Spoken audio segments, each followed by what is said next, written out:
All right, here is my Freewing F22 setup. So in my low rates, I have basic aileron, elevator, and rudder. Same with my middle rates. It's the traditional flight mode setup. When I go to my absolute highest rate, now I have taileron control. So that will activate that. Only for the roll, only for aileron. For flaps, I have takeoff flap, and for landing, I have full spans where I droop the ailerons a little bit, right there. I can also enable thrust vectoring with a switch. So now, you can see I've got aileron and pitch up and down with thrust vectoring.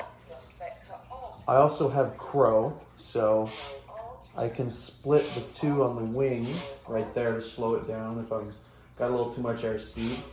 And then I also have one more switch where I can bring up the aileron and the flap along with the elevator. So only for pulling up, not for pulling down. I use this to really fling the jet around. So that's all the flight controls for the jet.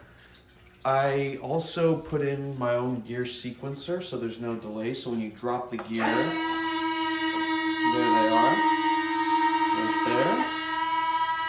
But you can see when I pull the switch, it's very instantaneous, just like that.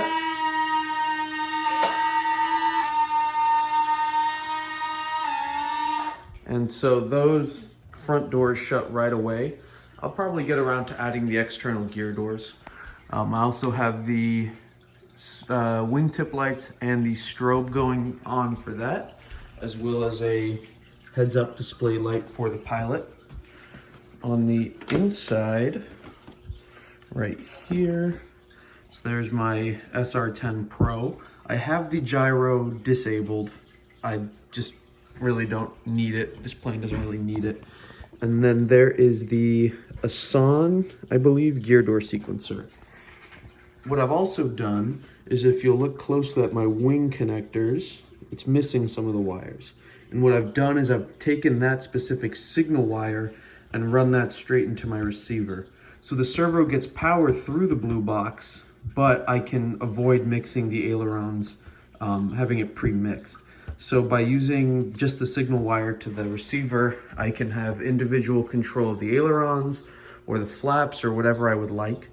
So this has been, it uses all 10 channels. I wish I had more, but yeah, that is the setup.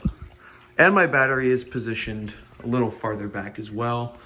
Just gives the jet a little bit more maneuverability. I think it flies fantastic.